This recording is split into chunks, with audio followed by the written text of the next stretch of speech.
बिस्मिल्लाहिर्रहमानिर्रहीम। अस्सलामु अलैकुम व्यूअर्स। एक आदमी समुंदर के किनारे रहता था। उसके पास बहुत सारी कश्तियाँ थीं जिनको वो किराए पर देता था। जैसे कि किसी ने अगर समुंदर की सैर पर जाना हो या किसी मछेरे ने मछलियाँ पकड़ने जाना हो तो वो उनको कश्ती किराए पर फराहम करता था, क्योंकि उसके पास हर तरह की कश्ती मौजूद थी। एक कश्ती उसने अपने ज़ाती इस्तेमाल के लिए मखसूस रखी हुई थी। उसके बच्चे शहर में पढ़ते थे। वो कभी कभार छुट्टियों में समुंदर की सैर करने वहाँ आया करते थे। अब गर्मियों की छुट्टियाँ होने वाली थीं। उस आदमी को अंदाज़ा था कि छुट्टियाँ होते ही उसके बच्चे समुंदर की सैर के लिए ज़रूर आएंगे। उसकी कश्ती का रंग थोड़ा ख़राब हो चुका था, तो इसलिए उसने एक पेंटर को बुलवाया और उससे कहा, मेरे बच्चों ने छुट्टियां गुजारने आना है और उन्होंने समुंदर की सैर भी करनी है, तो इस कश्ती को खूबसूरत सा पेंट कर दो ताकि ये बिल्कुल नहीं लगे।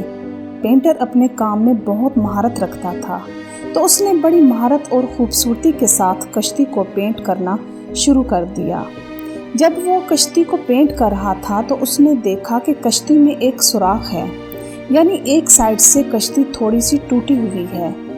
अब वो पेंटर चूंकि ज़्यादातर कश्तियों को ही पेंट करने का काम करता था, इसलिए उसे कश्तियों की थोड़ी बहुत मुरम्मत करनी भी आती थी। सुराख चूंकि ज़्यादा बड़ा नहीं था, इसलिए उसने बड़े आराम से उस सुराख को बंद करके उस पर भी पेंट कर दिया। अब कश्ती एकदम बिल्कुल नई हो गई थी। पेंटर ने अपना काम मुकम्मल करने के बाद कश्ती मालिक के हवाले कर दी और अपने पैसे लेकर वहां से चला गया। उसने कश्ती की मुरम्मत का जिक्र कश्ती के मालिक से किया ही नहीं कि छोटा सा तो काम था, अब इसके मैं क्या अलग से पैसे मांगूं। ये सोचकर उसने मालिक से इस मुरम्मत का जिक्र ही नहीं किया और वापस अपने गांव चला गया। अभी कुछ ही दिन गुजरे थे कि एक आदमी उसके गांव से बुलाने के लिए आया कि जिस कश्ती को तुमने पेंट किया था उसका मालिक तुम्हें बुला रहा है। ये सुनकर पेंटर घबरा गया और परेशान हो गया कि उसने तो अपना काम बड़े अच्छे तरीके से किया था, कहीं कोई कमी तो नहीं रह गई थी कि कश्ती के मालिक ने दोबारा बुलाया है। सारा रास्ता मनफी ख्यालात उसके जहन में आते रहे। खैर वो परेशानी के आलम में दोबारा समुंदर के किनारे पहुंच गया। खिलाफ तवक्को कश्ती के मालिक ने उसका बड़े अच्छे से इस्तकबाल किया, उसे चाय पिलाई, खाना खिलाया और फिर एक लिफाफा उसके हाथ में पकड़ा दिया। पेंटर ने जब लिफाफा खोला तो वो मोटा सा लिफाफा पैसों से भरा हुआ था। इतने पैसे देखकर पेंटर हैरान रह गया और कहा कि मैंने तो आपकी कश्ती का पेंट का काम किया था और उसके पैसे तो पहले ही आप मुझे दे चुके हैं, तो ये इतने ज़्यादा पैसे किस लिए? मुझे कुछ समझ नहीं आ रही। मालिक ने कहा कि तुम बिल्कुल सही कह रहे हो, पेंट के पैसे तो मैंने तुम्हें उसी दिन दे दिए थे। ये जो पैसे अब मैं तुम्हें दे रहा हूँ ये तुम्हारे दूसरे काम के हैं, और जितना बड़ा तुमने वो काम किया है उसके हिसाब से तो ये पैसे बहुत ही कम हैं। अब पेंटर बेचारा हैरान हो गया कि मैंने ऐसा कौन सा इतना बड़ा काम किया है जिसकी मुझे खबर ही नहीं। मालिक ने उसकी मुश्किल आसान करते हुए कहा कि बात यह है कि मैं अपनी कश्तियों के कारोबार में इतना मसरूफ़ रहता हूँ कि मेरे पास टाइम ही नहीं बचता। मेरे बच्चे छुट्टियों में सैर के लिए आने वाले थे और मैं अपनी ज़ाती कश्ती को अच्छे से पेंट करवाना चाहता था, इसीलिए उसका पेंट करने के लिए मैंने तुम्हें बुलवाया था। तुमने अपना काम अच्छे तरीके से कर दिया था और तुम चले गए थे। अगले ही दिन मेरे बच्चे अपनी छुट्टियां गुजारने के लिए आ गए थे। आते ही उन्होंने कहा कि हमने समुंदर की सैर करनी है, तो उन्होंने कश्ती निकाली और उसमें सवार होकर चले गए। मैं अपने काम में इतना मसरूफ़ था कि मुझे ये याद ही नहीं रहा कि कश्ती में तो एक सुराख भी था। पेंट के अलावा उसको भी ठीक करवाना था, और यह बात मुझे तब याद आई जब मेरे बच्चे कश्ती को लेकर गहरे पानियों में जा चुके थे। मैं तुम्हें बता नहीं सकता कि उस वक्त मेरी क्या हालत थी। मेरे बच्चे जो कि मेरी ज़िंदगी का सरमाया हैं, समुंदर के बीचों बीच एक ऐसी कश्ती के अंदर थे जिसमें सुराख था।